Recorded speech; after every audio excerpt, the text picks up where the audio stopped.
ഇത് മാസ് മോട്ടോഴ്സിൽ നിന്നാണ്. Honda Activa 5G വണ്ടി ജനറൽ സർവീസായിട്ട് കയറ്റിയതാണ്.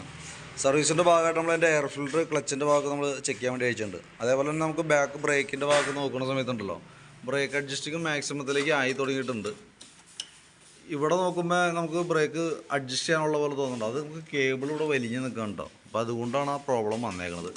അപ്പോൾ നമുക്ക് ഇതൊന്ന് അഴിച്ചു നോക്കിയിട്ട് ബ്രേക്ക് ലൈനർ കുഴപ്പമില്ലെങ്കിൽ നമുക്കത് തന്നെ ഇടാം. കേബിൾ എന്തെങ്കിലും മാറ്റിയിട്ട് വരും കേട്ടോ. നമുക്കത് ഇപ്പോൾ ഫ്രണ്ട് വീൽ അഴിച്ച് നിർത്തിയാകണോണ്ടാണ് നമ്മൾ ബാക്ക് അഴിക്കാത്ത. അതിന് ശേഷം നമുക്ക് ഇതുകൊണ്ട് ഒന്ന് അഴിച്ച് നോക്കിയിട്ട് നമുക്ക് ലൈനർ അത്യാവശ്യം ഉണ്ടെന്നുണ്ടെങ്കിൽ നമുക്ക് അഴിക്കുമ്പോൾ ലൈനറും അറിയാൻ പറ്റും. ഉണ്ടെങ്കിൽ നമുക്കത് തന്നെ നിലനിർത്താം. കേബിൾ എന്തെങ്കിലും നമുക്ക് മാറ്റിയിടാം. കേബിൾ ശരിക്കും നമുക്ക് ബ്രേക്ക് പിടിക്കുമ്പോൾ ഒരു വലിച്ചിലും ഔട്ടറൊക്കെ വലിഞ്ഞിട്ടുണ്ട് തലയിൽ. പിന്നെ അതിൻ്റെ എയർ ഫിൽറ്ററിൻ്റെ ഭാഗം നമ്മൾ അഴിച്ച് ചെക്ക് ചെയ്യാനുണ്ട്. നമുക്കൊന്ന് തുടച്ച് ക്ലീനാക്കി റീസെറ്റ് ചെയ്താൽ മതി. കമ്പനി ഫിൽറ്റർ തന്നെ കിടക്കണം, ഹോണ്ടയുടെ ഒറിജിനൽ ഫിൽറ്റർ തന്നെ കിടക്കുന്നത്. വേറെ ഡാമേജോ കാര്യങ്ങളൊന്നുമില്ല. അത്യാവശ്യം കുറച്ച് പൊടിയൊക്കെ ഉണ്ട്, അതൊന്ന് ക്ലീനാക്കി കയറ്റിയിടാം. ക്ലച്ചിൻ്റെ ഭാഗം നമ്മൾ നോക്കുന്ന സമയത്ത് ക്ലച്ചിൽ വേറെ പറയത്തക്ക ലീക്കേജോ കാര്യങ്ങളൊന്നുമില്ല. ആ പൊടിയൊക്കെ ഉണ്ട് ക്ലച്ച് വർക്ക് ചെയ്തിട്ടുള്ളൂ. അതൊക്കെ ഒന്ന് ക്ലീനാക്കി റീസെറ്റ് ചെയ്യാം. കിക്കർ കവറിൻ്റെ ഉള്ളിൽ അതിൽ അത്യാവശ്യം നല്ല രീതിയിൽ ആ ബെൽറ്റ് വർക്ക് ചെയ്തതിൻ്റെയും ക്ലച്ച് ഷൂ വരഞ്ഞേക്കണതിൻ്റെയൊക്കെ പൊടി ഉണ്ട് അതിനകത്ത്. പിന്നെ നമുക്ക് ഈ ക്ലച്ച് അഴിക്കുന്ന സമയത്ത് വേറൊരു കംപ്ലയിൻ്റ് എന്ന് പറഞ്ഞാൽ ഇതിൻ്റെ ഈ വേരിയേറ്റർ ബോഡിയുടെ ഭാഗത്ത് സെപ്പറേറ്റർ പീസ് സ്ലൈഡർ എന്നൊരു സംഭവമുണ്ട്. അത് ഈ പ്ലാസ്റ്റിക് ടൈപ്പാണ്. അതൊരു സൈഡിൽ നിന്നുള്ളത് കാരണം പൊട്ടിപ്പോയിട്ടുണ്ട്. കണ്ടോ, പൊട്ടിയിട്ട് അതുമ്പോൾ വന്ന് അടിച്ചിട്ടുണ്ട്. ഇവിടെ 1-2 സ്ഥലത്ത് പാടുകൾ വന്നിട്ടുണ്ട്. ഇവിടെ ഒരു സ്റ്റെപ്പ് വന്നിട്ടുണ്ട്, അതേപോലെ ഇതുമ്പോൾ ഒരു സ്റ്റെപ്പ് വന്നിട്ടുണ്ട്.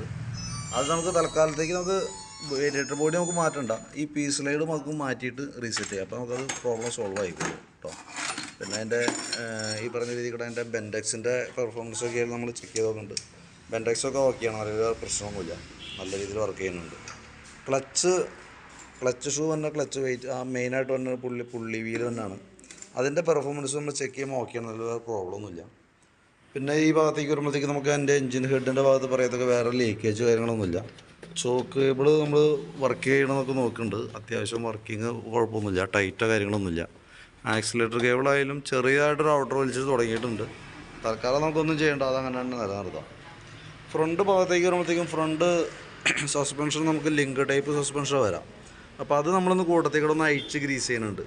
നമുക്ക് ഈ ഗ്രീൻ ബുഷിൻ്റെ ഭാഗം ഒന്ന് ഓവലായി തുടങ്ങിയിട്ടുണ്ട്. അപ്പോൾ ഇത് മാത്രം ഒന്ന് മാറ്റിയിടാം. ഈ ലിങ്കിൻ്റെ ഭാഗം നമുക്കൊന്ന് അഴിച്ച് ഗ്രീസ് ചെയ്ത് റീസെറ്റ് ചെയ്താൽ മതി, വേറെ കുഴപ്പമില്ല കേട്ടോ.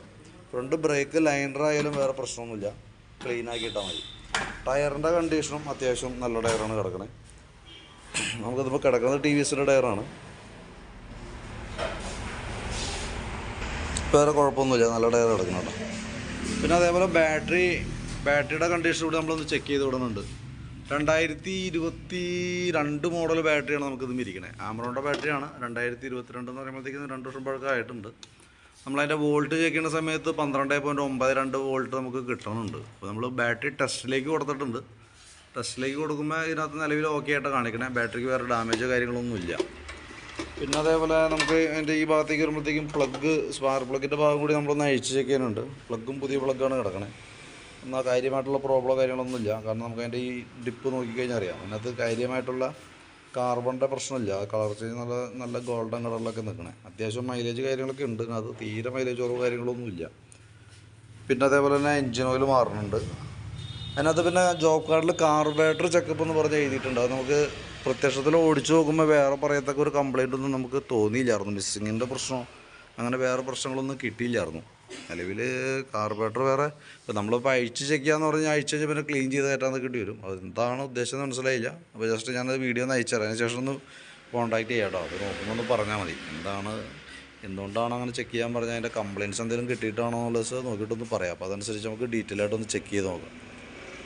അപ്പോൾ ഇതിൻ്റെ ഇത്രയും ഭാഗങ്ങൾ ഉൾപ്പെടുത്തി ഒരു എസ്റ്റിമേറ്റ് ചെയ്യാൻ റെഡിയാക്കാം. എൻ്റെ ഡീറ്റെയിൽസ് ഒന്ന് വാട്സപ്പിലേക്ക് ഒന്ന് ഷെയർ ചെയ്ത് തരാം കേട്ടോ. അപ്പോൾ വീഡിയോ ഒന്ന് കാണാം, കണ്ടതിന് ശേഷം ഒന്ന് റിപ്ലൈ ഇട്ടേക്കാം. ഇനിയിപ്പോൾ വർക്ക് നമ്മൾ നാളെ രാവിലെയാണ് സ്റ്റാർട്ട് ചെയ്യുള്ളൂ. അപ്പോൾ റിപ്ലൈ വാട്സപ്പിൽ തന്നെ ചെയ്തിട്ടാൽ മതി. അപ്പോൾ ഞാൻ നോക്കിയിട്ട് അതനുസരിച്ചിട്ട് വർക്ക് കംപ്ലീറ്റ് ചെയ്തോളാം കേട്ടോ. ഓക്കെ.